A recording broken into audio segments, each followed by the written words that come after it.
दोस्तों, हमारी आज की कहानी का शीर्षक है चकाचौंध जिंदगी। एक समय की बात है, गांव में एक गरीब किसान जिसका नाम श्याम था अपनी बूढ़ी माँ के साथ रहता था। श्याम की शादी राधिका नाम की एक लड़की के साथ हो गई। राधिका की इच्छा थी कि वह शिक्षा प्राप्त करके शहर में नौकरी करना चाहती थी।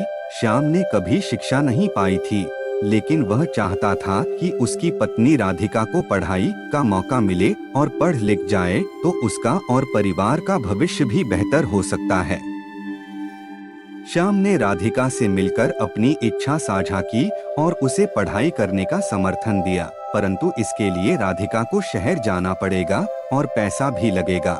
यह सोचकर श्याम ने अपनी खेती की जमीन किराए पर देकर शहर जाकर किराए पर रहने लगा और सब्जी बेचने का काम शुरू किया, जिससे कि घर का खर्चा चल सके। राधिका खुश थी कि उसका पति उसके सपनों का समर्थन कर रहे हैं। उसने पढ़ाई शुरू की और अच्छे नंबरों से उत्तीर्ण हुई। अब राधिका ने श्याम से कहा कि टीचर के लिए प्रशिक्षण लेना होगा, तभी मुझे एक अच्छी नौकरी मिल सकेगी और प्रशिक्षण लेने के लिए खर्चा भी होगा। श्याम ने अपने गांव की जमीन को बेचकर राधिका को टीचर का प्रशिक्षण भी करवा दिया, जिसके लिए श्याम ने कठिनाइयों का सामना किया, लेकिन उसने हार नहीं मानी।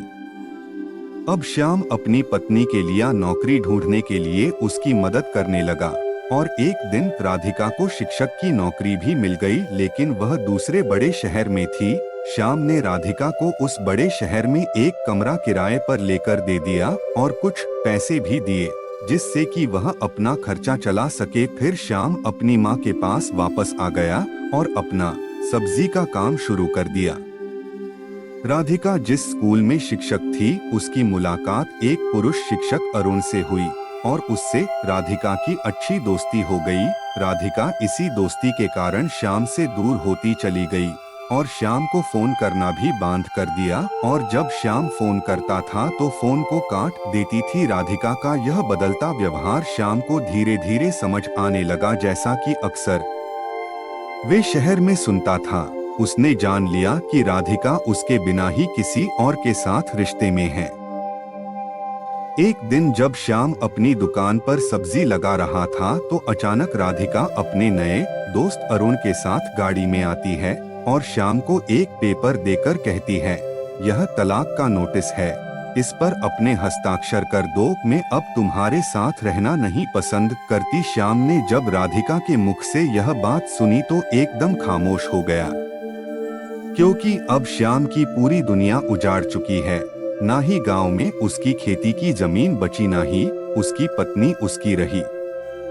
राधिका तो श्याम से तलाक के पेपर पर हस्ताक्षर करवाकर चली गए, पर सोचो उस एक गरीब किसान के बारे में जिसने खुद शिक्षा न लेकर अपनी पत्नी की इच्छा की उड़ान को समर्थन देकर अपना सब कुछ बेचकर पूरा किया।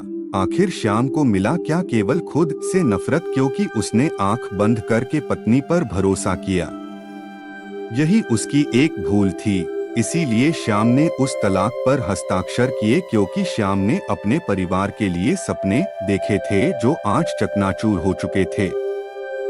यह समस्या एक गरीब गांव वाले की ही नहीं है, यह आज बड़े शहरों की भी है, जिन्होंने आज अच्छी शिक्षा प्राप्त की है और अच्छी नौकरी कर रहे हैं, क्योंकि आज की चकाचौंध जिंदगी हर किसी को एक दूसरे से दूर ले जा रही है, चाहे वह पति पत्नी हो, भाई बहन हो या कोई और प्यार भरा रिश्ता हो। दोस्तों, यह समस्या आजकल हमारे समाज में पूरी तरह से घर कर चुकी है। इस पर आपके क्या विचार है? हमें लाइक और शेयर करके जरूर बताना। फिर मिलेंगे एक और नई कहानी के साथ, तब तक आप सभी का धन्यवाद।